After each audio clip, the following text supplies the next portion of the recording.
The views expressed on the Warren and Bradley Show are not necessarily those held by the hosts, Warren and Bradley, nor those of the proprietors of the website, warrenandbradley.com. 5, 4, 3, 2, 1, fire!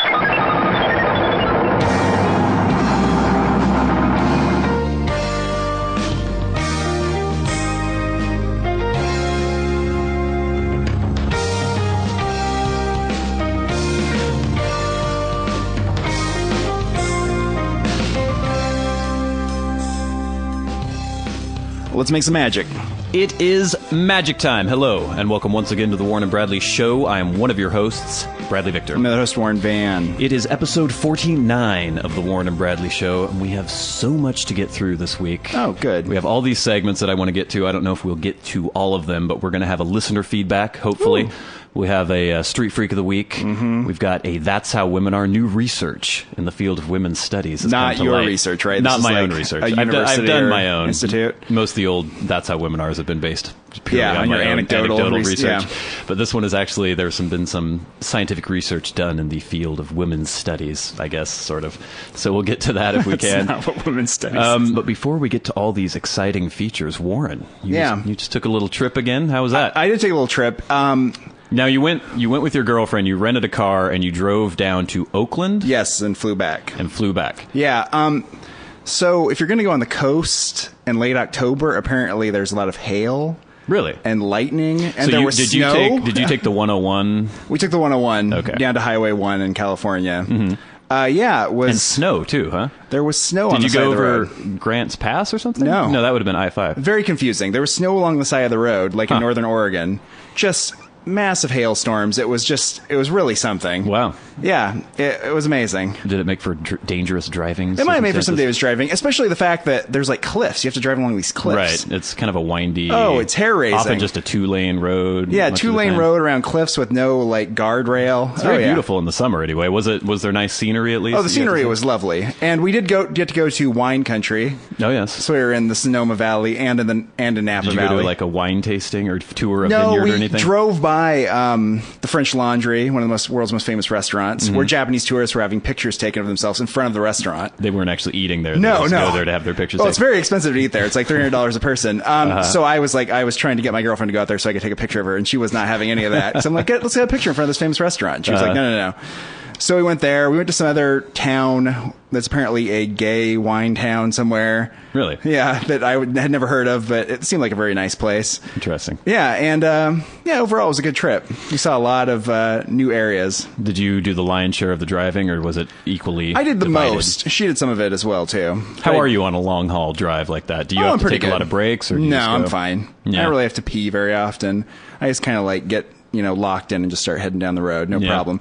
The girlfriend doesn't usually get car sick, but actually she got car sick. Really? During the drive, yeah. It was lots of turns. I've never gotten car sick before. You've never gotten car sick? Never had motion sickness of any I've kind. had many problems with it, especially when I was a child. Yeah, I remember you talking about that. Especially if you're in the back seat. It's agonizing. Yeah. And you're just dry heaving in the back of a car and just in agony, yeah. Yeah, I've always been very lucky with no seasickness, no car sickness, no nausea induced by movement. It's one of those things that people make light of, or they don't, Well, I could imagine it would be awful. Because it's nothing, there's no long-term ramifications of it, right? Because once it's over, it's over. But at the time, it's terrible. It's just really an awful thing that you're experiencing. But you're okay if you're driving, usually? I'm okay if I'm driving completely. And even when I was in the passenger seat this time, I didn't have any problems. I don't know why. So do you have to take Dramamine or something like that? I do have some sort of motion sickness over-the-counter medication. I don't know what it is that I pop sometimes.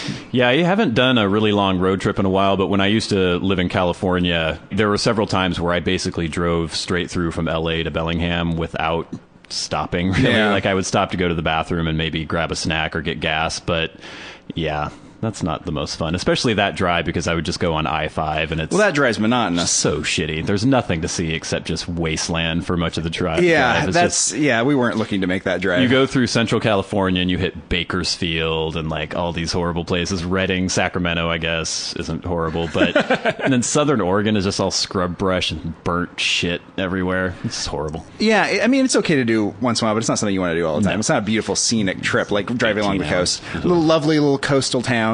Although there were a lot of drifters.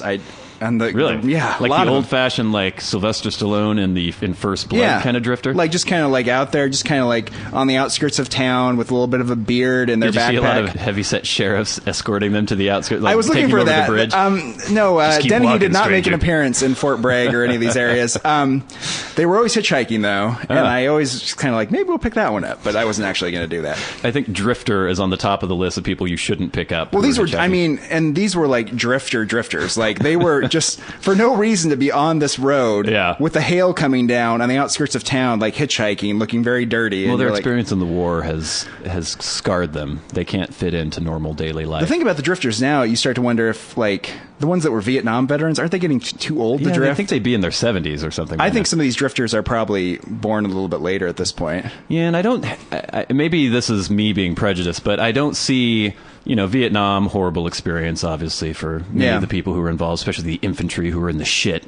Yeah. But since then, Desert Storm, and then the second Iraq War. Is there a also lot of post-traumatic stress going on there? There is a lot of PTSD, but we have just a smaller force, and we have people that are actually and they're professional soldiers. They're professional soldiers. Whereas I think during Vietnam, it was a lot of people like my dad, who were just plucked out of what they were doing, and then stuck into this, and were like didn't want to participate at all. Yeah, which was probably a little bit rough for them because they weren't there voluntarily in any way. Yeah, see, I think if you are drafted, you have more of an excuse to bitch about the horrors of war. Oh, afterwards. yeah, of course you do. Because, I mean, if you do sign up and you get sent to war, I mean, it's too bad, but it's like you did sign up. Yeah. You were taking the benefits. But if you're just like working your regular life and you're 19 years old and all of a sudden they pluck you out and dump you in the jungle. Yeah, so maybe in the future we won't have as many war-addled drifters wandering the streets. I don't think we're going to. We do have a lot more mangled people that have survived, though. That's true. Because of the advances in medical treatment, there's a lot of people who, with improvised explosive devices, they get limbs blown off and things, but they're surviving, and so there are a lot of amputees. So in 40 years, there will be a lot more amputees around from which is the way it should have been. Well, in the past, if you saw a beggar, I mean, I'm talking way back, like hundreds of years back, there'd be, Stumpy clomping around on a wooden leg or something, and he'd have his little bowl in front of him, and you throw money in there. Like sliding around a skateboard now with no legs, And those are the people I'd give money to. I'm like, all right, you don't have a leg. You deserve this $1.50. You have any sympathy for Vietnam veterans? Well, no, I mean, I would. But see, every homeless person says that they're a Vietnam veteran, and I don't know if there are that many homeless Vietnam veterans. Well, it's weird because a lot of the people that were in Vietnam, I know, feel a lot of sympathy for their fellow veterans. Right. So if they see that anywhere, they'll always give to those people. Yeah, and these homeless people know that. I think the people that aren't veterans know that. But at the same time, those people are probably severely mentally ill, so they should, they can give them a little help too. But I've seen, like 17-year-old kids with signs saying, "Vet, please help.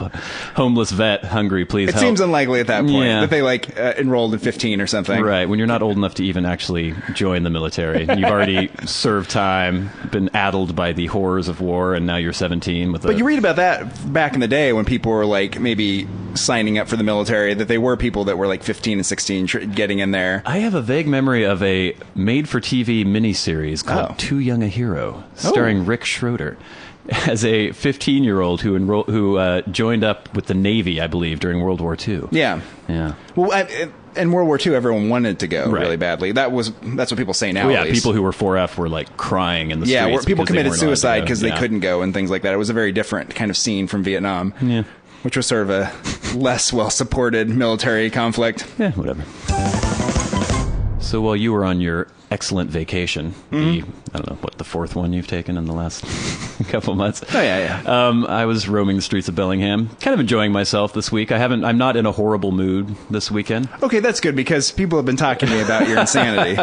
And they're wondering what's going on because you're so angry. I ran into a listener last night who was complimenting me on the angst that I was expressing in the show. He's like, "I really like it when you get aggro. I really love that." I'm like, okay, I'm glad that's entertaining for you. Oh, I hope people are enjoying it. Well, I don't know. I think either people will probably assume that I need some sort of counseling, or they'll just be amused. It does sound like you need counseling sometimes. It's taking things to the nth degree, as they say, though. I'm not constantly sitting around stewing on all these things. Yeah, that's good. But yeah, I've been in a better mood. I'm not sure why, because work week was pretty horrible because it was just raining every fucking day. It was so, oh my God. And speaking of the rain, I had a little driving encounter yesterday Were you back by yesterday evening? Yes. Your trip?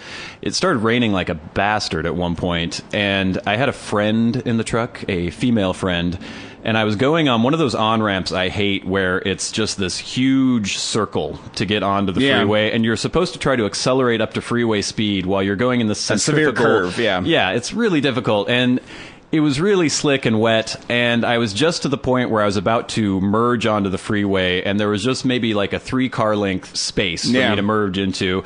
I was getting up to maybe about 50 miles an hour, still in this curve, and suddenly the back end of my truck just went whoop and just left. Pickup truck, right? Yeah, you know, rear-wheel drive, no weight in the back. Yeah. And my female passenger, as soon as the vehicle started going out of control, it was just...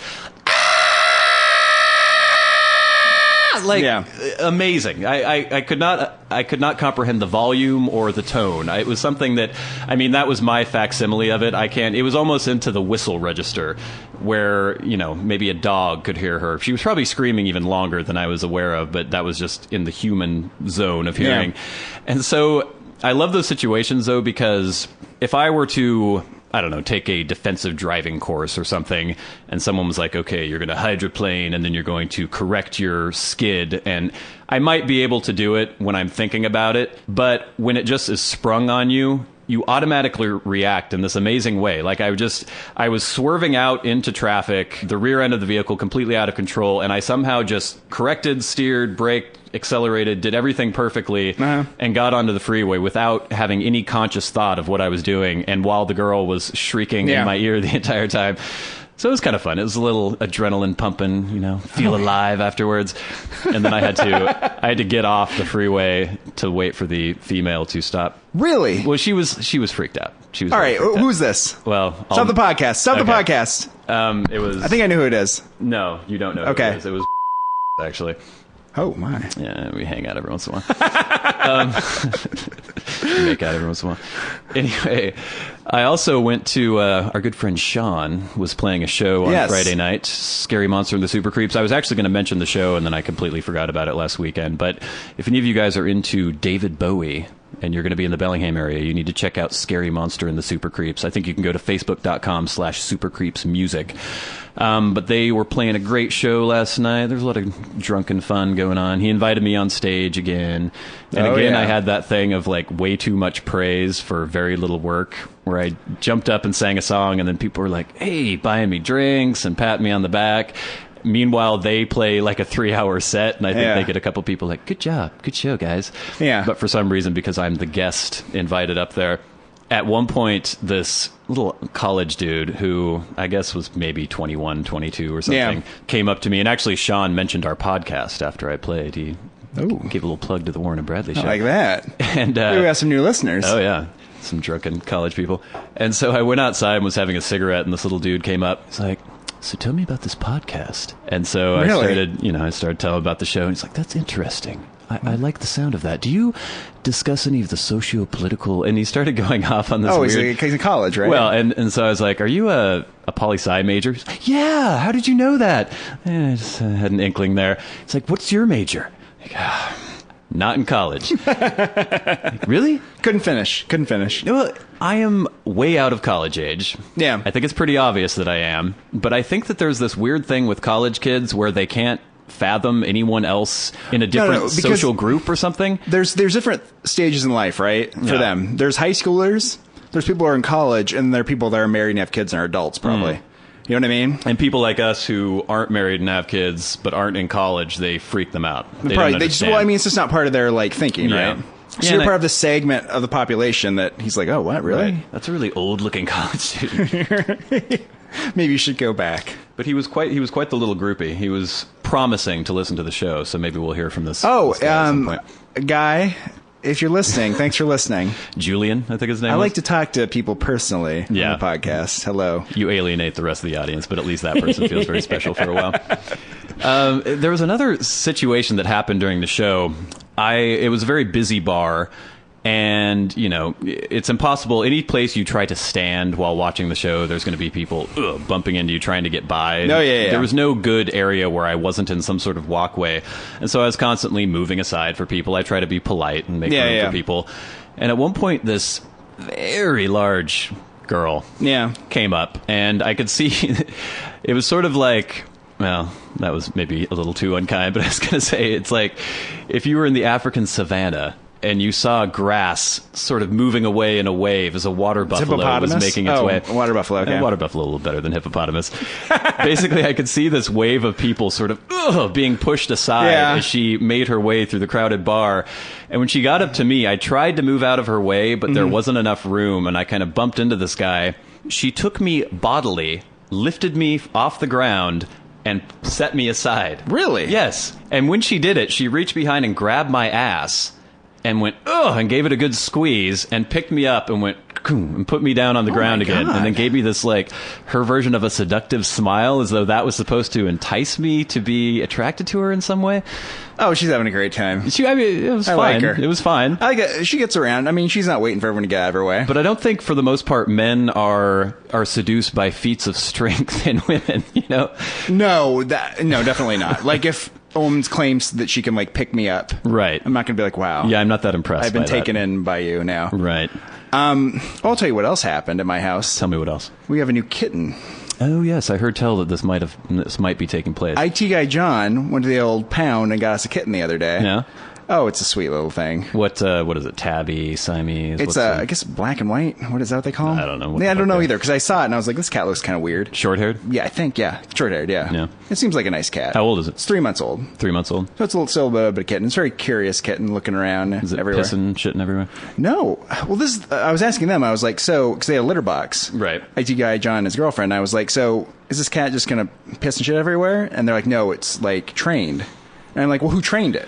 I don't know. And I was like, did it like mother? Did they get trained at the pound? Well, do the pound people train it, or if you have a mother cat and it has a litter of cats, does it train the kittens how to use a litter box? I don't think so. Well, then how do you train a cat to use a litter box? Well, you just throw them in the litter box whenever they're going to take a shit.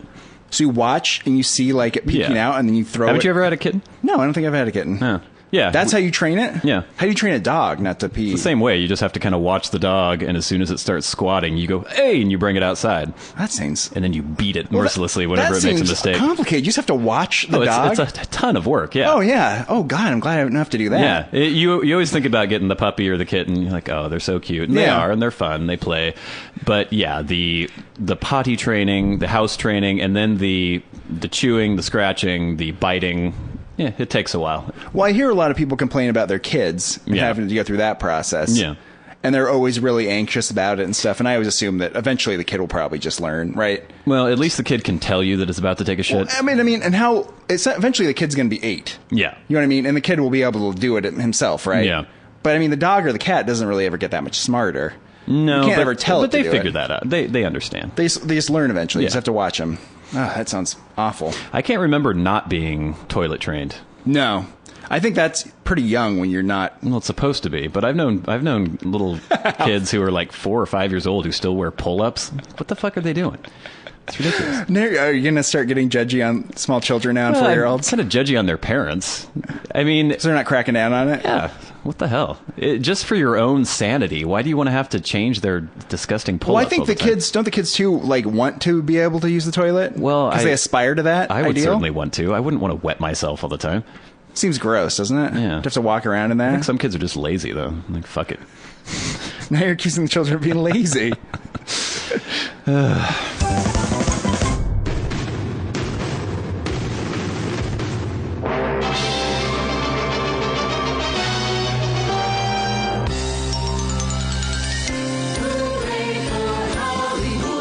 Celebrity Minute on the Warren and Bradley Show.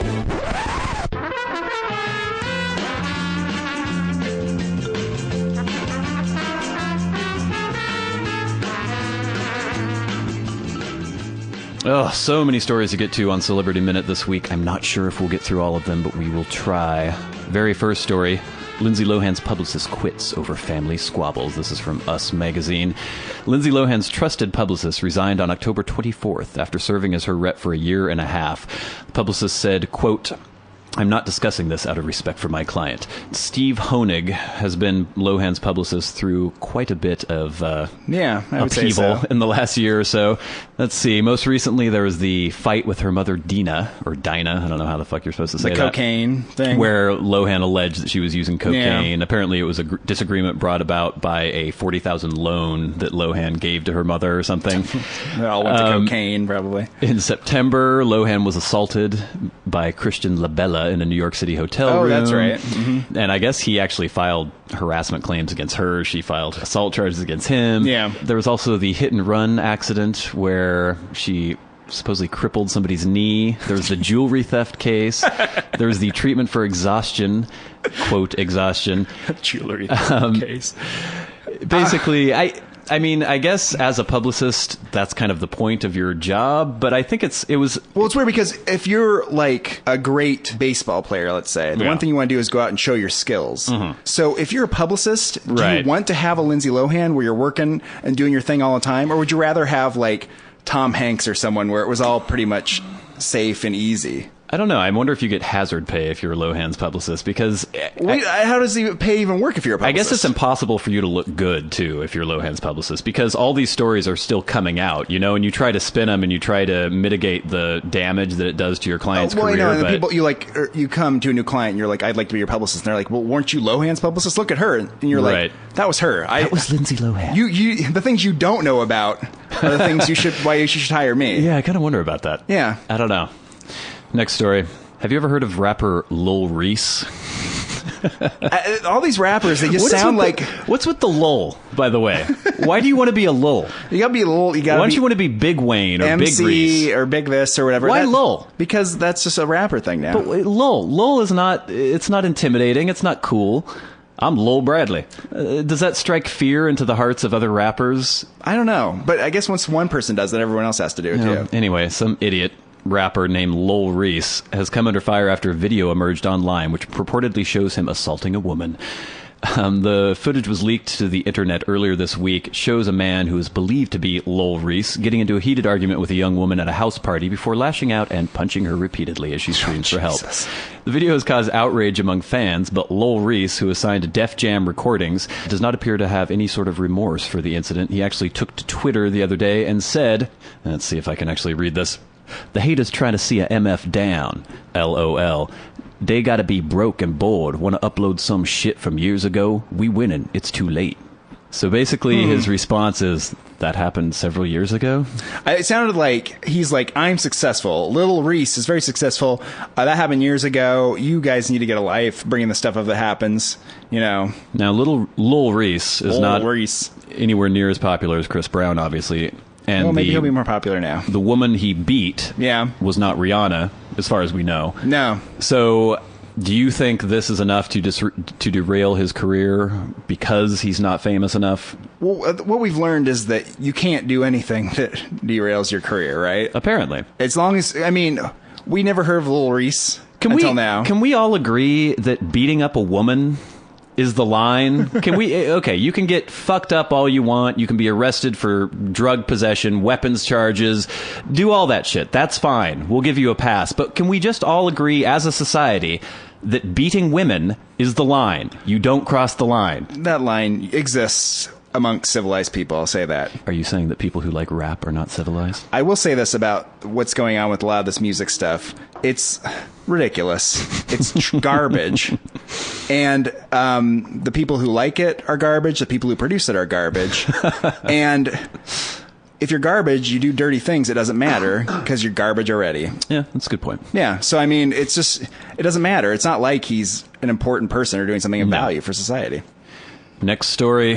Oh, Axl Rose's Jimmy Kimmel interview. Yes. Slash's wife, Perla Hudson, reacts.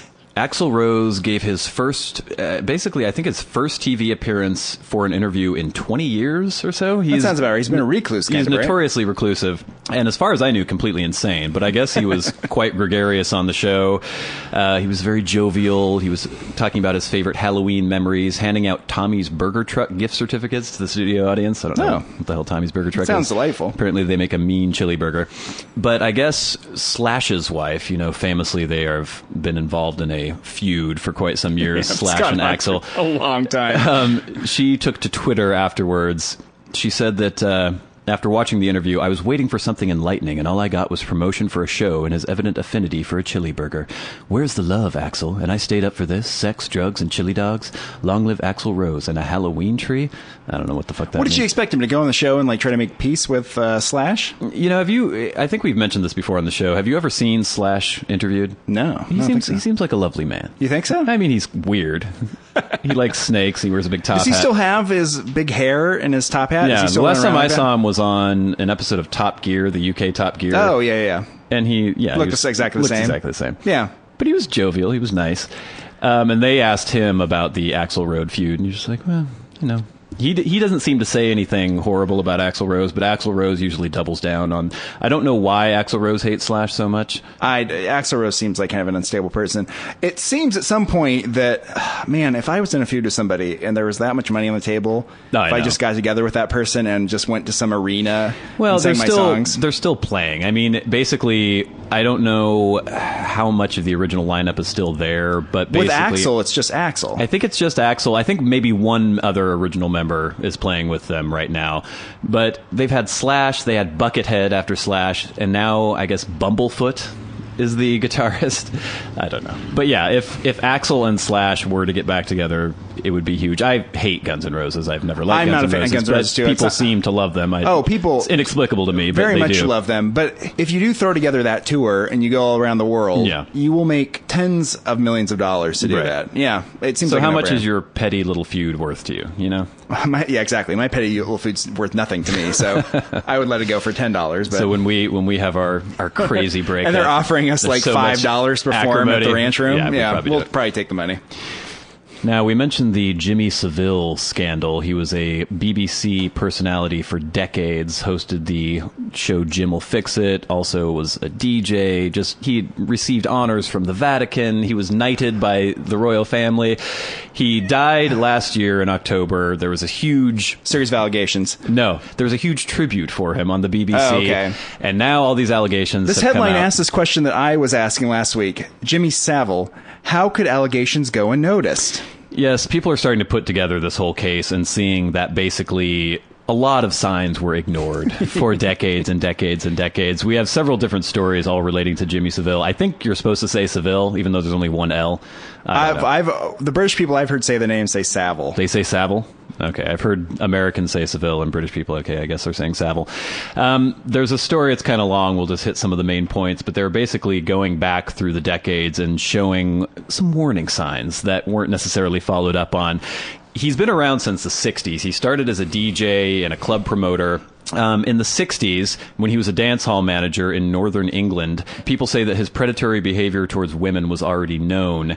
I guess one biographer of Savile said that his coworkers at the time joked that the entertainer was either going to be a huge success or in prison for having sex with 14-year-old girls. And that was in the 60s. In 73, when he first found work for the BBC, some senior managers became suspicious. They had heard things about him and underage girls. And one of the bosses of the BBC asked someone to check with newspaper contacts, but they just got gossip, but no hard evidence. And so they just kind of threw it to the side. In 75, his great niece told her grandmother that she was sexually abused by Savile. And apparently her grandmother just shrugged off the abuse, saying, "It's only Jimmy, don't worry." In the 80s, a woman told London's Metropolitan Police that Savile assaulted her inside his trailer while it was parked on BBC premises. The case was dropped. In 1994, Sunday Mirror editor Paul Cornu met with two women who alleged abuse by Savile.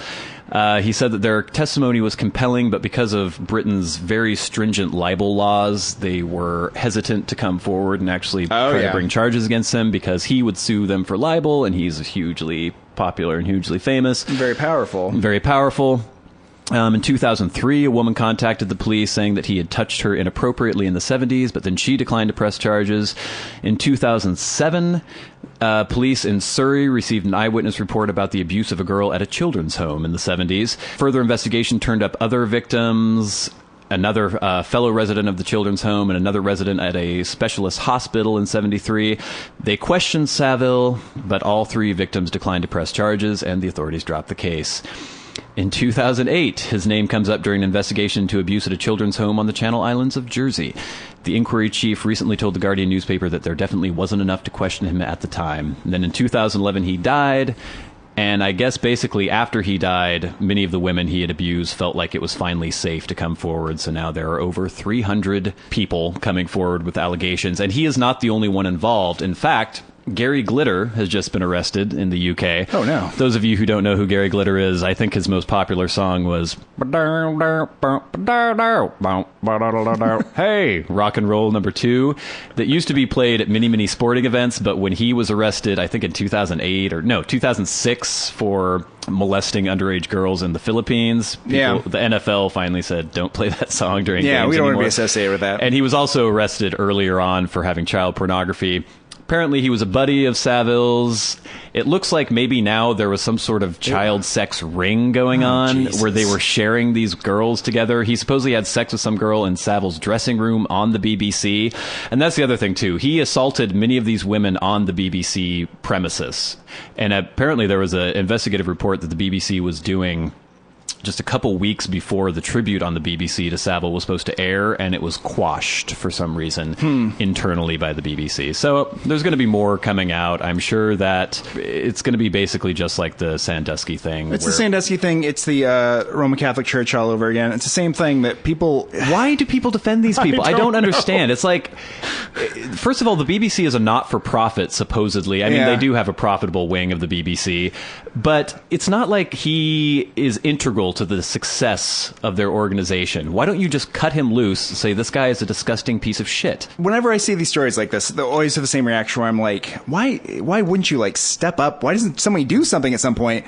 But apparently we get in these institutions like this, people just are afraid to do anything to question anyone around them or get in any sort of trouble or rock the boat in any way, to the extent that they'll like allow things like this to go on for years and years and years. Well, I'm trying to put myself in the position. Like, let's say a young 13-year-old girl came up to me and said, you know, your co-host, Warren Van, touched me inappropriately and forced me into having sexual relations with him.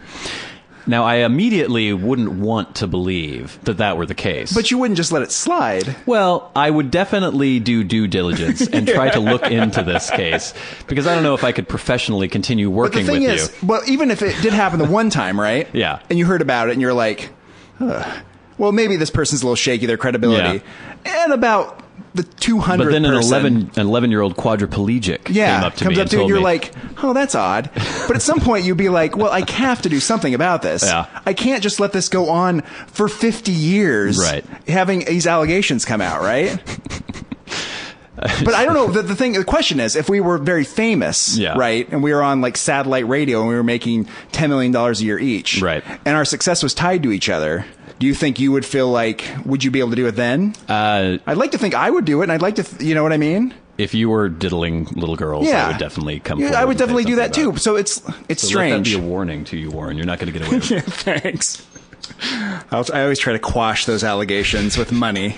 Our last story kind of hits close to home. Oh. Justin Timberlake apologizes for pal's distasteful wedding video featuring homeless people.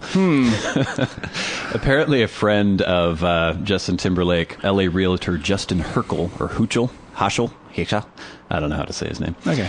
He produced a joke video starring several homeless people in downtown Los Angeles, where he would go up to homeless people and ask them to give a personal message to Justin and Jessica for their wedding. Yeah. And I saw parts of the video. It was just a lot of addled homeless people going, "Hey, Justin and Jessica." And the video was basically, greetings from your Hollywood friends who just couldn't make it. Apparently there were rumors that the video was shown at the wedding, but Timberlake is saying that wasn't true, and that he didn't know anything about the video being produced, and he's apologized for the video and saying that his friends used poor judgment. Yeah. It's different than Street Freak of the Week because... Why is that? We don't videotape people. Oh, that and makes show it okay. their likeness. Yes. Okay. Because as far as the audience knows, they're just happy little anecdotes. And they're things, it's me not seeking out these interactions. Well, I kind of am, but I'm not going up to homeless people and asking them to perform for me. Homeless people are coming up to me. They're personal anecdotes from your life. Exactly. Yeah, I think that, So we're fine. We're just on, that's a fine line. We're on the okay side, I think, of that right now. So. Yeah. And I think Celebrity Minute has gone on far too long, so we'll end it there. This has been the Celebrity Minute on the Warren and Bradley Show. This has been Celebrity Minute on the Warren and Bradley Show.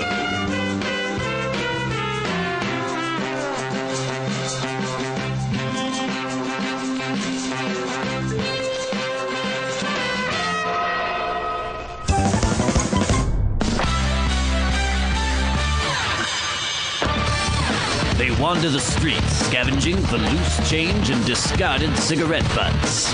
Beer $1. And give me a motherfucking cigarette. I ran out of gas ways back. Got me that. You smoke weed, don't you? Good boozing and cut. I could use some change. They may be mentally unstable and deserving of our charity, but that doesn't mean they can't be selected as the Warren and Bradley Show Street Freak of the Week.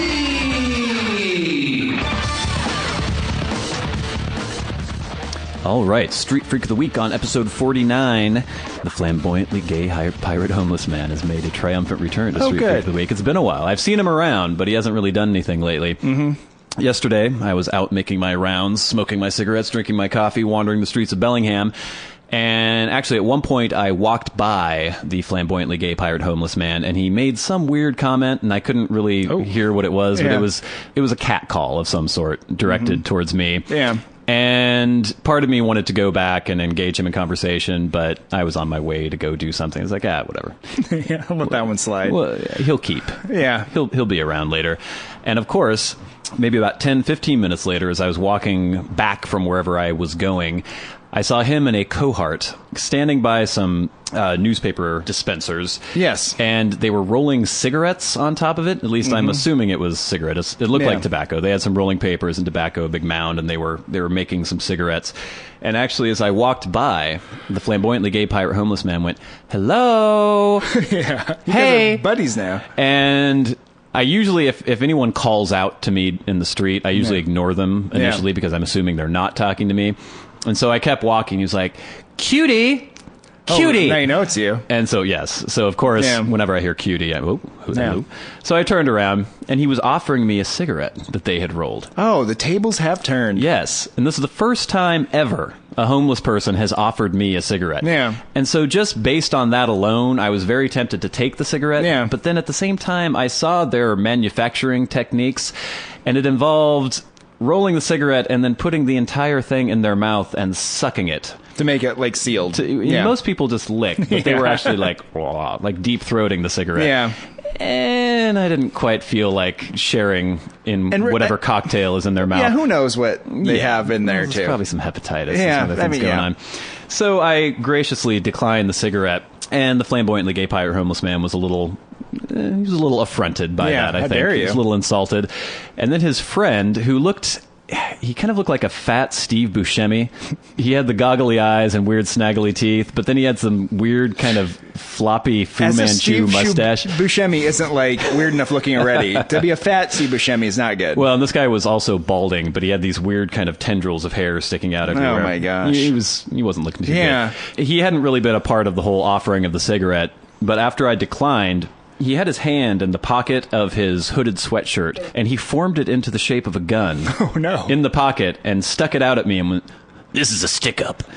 And I went, "Oh, okay." Yeah. And he was like, "Give me your money." And I kind of looked at the flamboyantly gay pirate homeless man, and he kind of just shrugged his shoulders and raised his eyebrows. It's like, let's see how this plays out here. Yeah. And so I went, "Okay, yeah, right." And he's like, "Give me your money."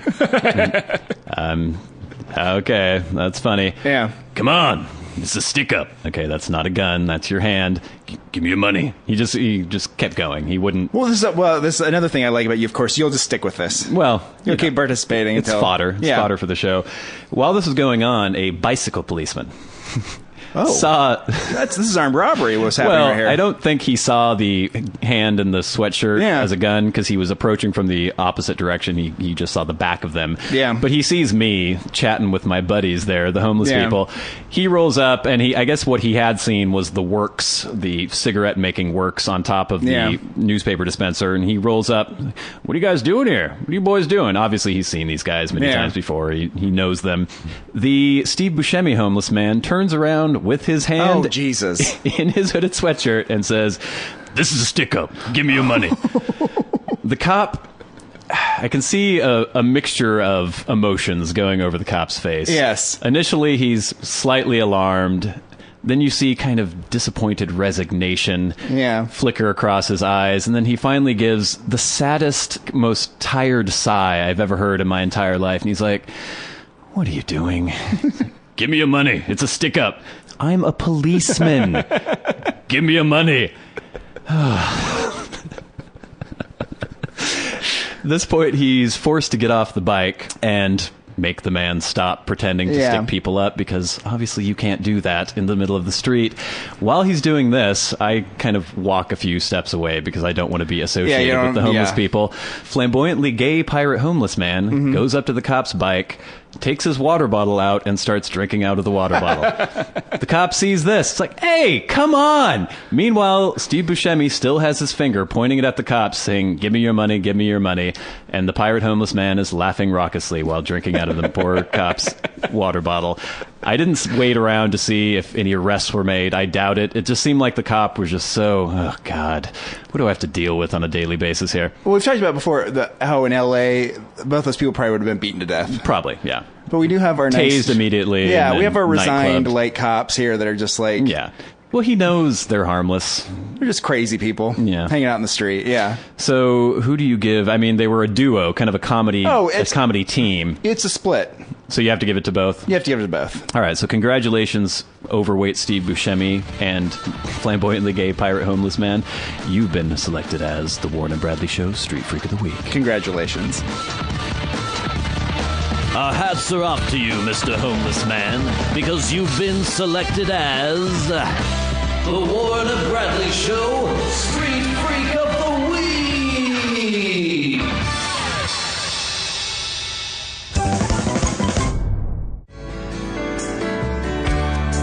They say things that don't make any sense, and then they do things that make even less sense than the things they said that didn't make any sense.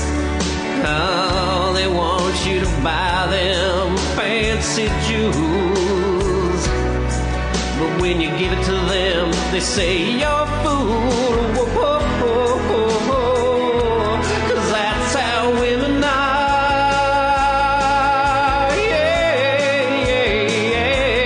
That's how women are. Whoa, whoa, whoa. It's been a few weeks, but I'm sure our listeners are quite pleased to know that now we have a That's How Women Are segment. Basically, new research has come forward about the phenomenon of premenstrual syndrome, known more commonly as PMS. They're basically saying, these scientists who have been studying PMS, PMS may not occur the way many have thought over the years. Now, I don't know if you've ever had a girlfriend who has exhibited signs or symptoms of premenstrual syndrome. Yes. Moodiness, anger, general bitchiness, as it were. I have always sort of felt that it is a convenient excuse for being mean. It does seem that way, doesn't it? Because sometimes I'm not always completely aware of when the cycles are taking place or what's going on. And so let's say you're dating a girl and she freaks the fuck out on you. And then you go, "Oh, what's that about?" And she's like, "I'm sorry. I have PMS right now." Yeah. Like, okay. Didn't you just have your period like a week ago? I said I have PMS. Okay. And so you don't want to delve too deeply into it. And so you just kind of, okay, I'll take your word for it. Yeah. Let's see. Researchers working under the direction of Dr. Sarah Romans of the University of Otago in New Zealand assert that the correlation between an impending menstrual cycle and symptoms such as mood swings is far more tenuous than previously stated. This is a quote from the author of the study. The human menstrual cycle has historically been the focus of myth and misinformation, leading to ideas that constrain women's activities. We wish to examine one pervasive idea, that the menstrual cycle is a cause of negative mood, by studying the scientific literature as a whole. We briefly reviewed the history of the idea of premenstrual syndrome and undertook a systematic review of quality studies. They took 47 different studies that examined premenstrual syndrome. And only 15% found in those studies that women experience PMS. So basically, all the data that they went through in the study, they found that basically 85% of the studies did not observe what is classically known as PMS, and in only half of the studies found that there was any mood-related symptoms whatsoever in relation to actually menstruating. Another quote, taken together, these studies failed to provide clear evidence in support of the existence of a specific premenstrual negative mood syndrome in the general population. Now, according to the study, and I think the drive that the researchers were sort of going towards was they were talking about PMS, or the idea of PMS, as being sort of a sexist thing that's been perpetuated by men. That's what it sounded like to me too, right? Yeah. But I think in the exact opposite way. Yeah. Because why is that beneficial to men? I can understand them, a bunch of dudes hanging out like, oh, what's it, your period or something? Yeah. But to me, if this is true, if there really is a very, very tenuous correlation between mood swings and menstruation, then I think this is one of the most insane, horrible ruses that has been perpetuated upon the male population for thousands of years. Yeah. Women getting away with bitching out their man on a monthly basis and blaming it on PMS. And we've gone along with it. To a certain degree, yeah. Because we don't know what's going on down there. But we always just go along with this. Well, we go right? along with anything they Yeah. do because they're women, and we don't want to upset them, anger anyway. them because they might freak out on us, and then they'll blame it on PMS. But it's true. I don't feel like I'm, as a male in the society, reinforcing the idea of PMS. Well, what benefit does it do to mankind to say that women have PMS? Well, remember when Hillary Clinton was running for president? Yeah. A lot of people were like saying, like, well, what if she's on a period? What if she's on a period? She pushes the button. Yeah, she's got the nuclear suitcase, and then bam, we're blown to Kingdom Come. People were like, that's not true. That's not true. And yeah, it's probably not. Okay, I guess I can see like a slight aspect of it where there might be some sort of sexist agenda in perpetuating the myth of PMS. But my overwhelming experience of it is a woman being like snappy and angry around me and then blaming it on this like biological factor outside their control. Yeah. So basically it's just a blank check for them to be bitches. Yeah. Yeah. Which is, even if you are in a bad mood, I don't think that gives you the right to be like rude or mean to other people. Because we don't have any pat excuse that we can point to. If we freak out at somebody and start screaming at them, you could say, oh, I'm having a bad day, or blah, blah, blah, or I'm stressed out about this, and that gives you a little bit of a pass. But when it's supposedly a hormonal imbalance and there's nothing they can do about it, then you have to give them a pass. You have to just say, okay, that's fine. But that's the way we've gone with everything, right? Right. With everything's a mental illness, and everything that you're doing is based on a hormone imbalance, and yada, yada, yada, so you can't actually control yourself. And then you get the whole point of like free will at that point. Right. If you're just completely controlled by shifting levels of hormones in your brain, then you're just an animal? Which I guess is in some way could be construed as a sexist interpretation, because there is kind of that traditional view of women as being completely moved by hysterical their emotions. too, right? Yeah, they're just cast adrift on a sea of surging emotions and they can't control themselves, which is true.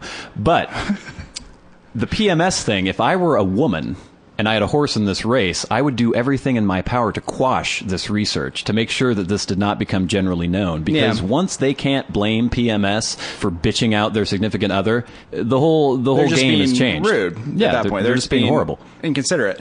It takes me back, if you read like 19th century literature, or you read about people back then. The vapors. Yeah, or people like exhausted and they go into an institution for a few months because they just can't handle it anymore, right? You know what I mean? And I'm sure their life wasn't so great, but a lot of it's like upper class people, right? Yeah. That have nothing to do all day. Right. And just can't handle it. And I have to go to like an institution because I just can't handle what's going on in my life. It's that kind of thing that doesn't happen now. No. We don't give people that pass on that kind of stuff now. It would have been kind of nice to be an aristocratic upper class woman in the 19th century, because you could just be, in some ways, a lot of your free will is taken away, I guess, which, yeah, you know. But at the same time, if you're just constantly moved by the vapors, by emotion, you're not held accountable for any of your own actions. Well, which is, you know, I guess that's kind of the draw of communism in some ways. It's also the whole fact that if you have a life where you don't ever have to do anything, and everything's completely handed to you, you're not necessarily any happier. That's true. You just create a bunch of like reasons to be upset. Right. You live in this giant house in the English countryside, and you have some kids that are taken care of by nannies, and all you have to do is walk around, like look at the flowers all day and read like romance novels. You know, you just go crazy because you can't handle it, right? Whereas maybe if you were stuck in a situation where you actually did have things you had to handle, you probably would never go crazy. You would just, you know... Yeah, I don't think there were a lot of, like, coal miners' wives, seamstresses. No, if you were the coal miner's wife, and you had 8 kids, and you had to, like, cook for all of them and take care of them all the time, for the most part, you were probably just sucking it up and, like, getting it done, right? So in some ways...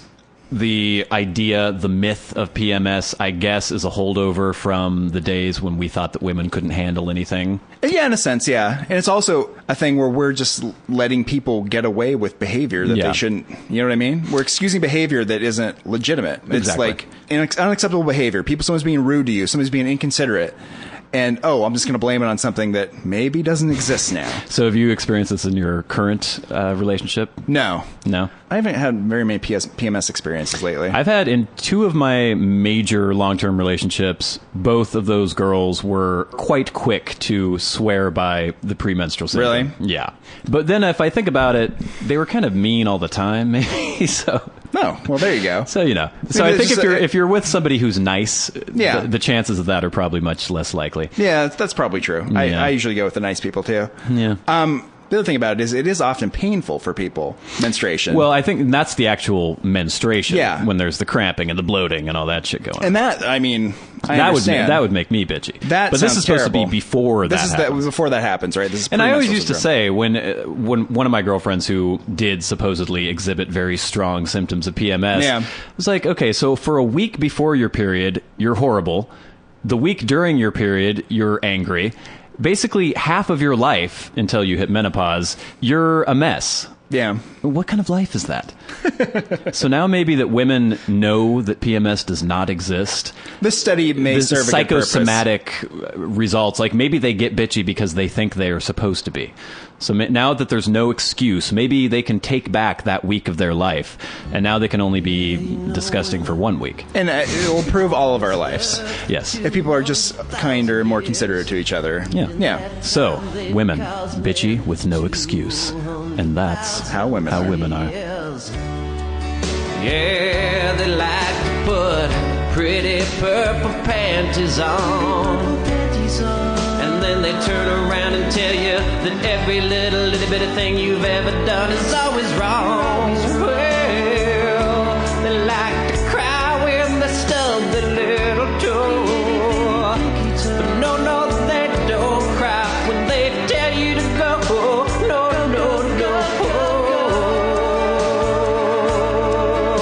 Yeah, that's how women are. Yeah, I'm talking about how women are. Whoa, women are. Yeah, women are. So I think that's all the time we have for the Warren and Bradley Show this week. Yeah. This has been one of your hosts, Bradley Victor. This is your other host, Warren Van. Saying, if you have PMS, still be nice to each other. Because you're lying. Because you're lying. Good day. This has been the Warren and Bradley Show, brought to you by Warren Van and Bradley Victor.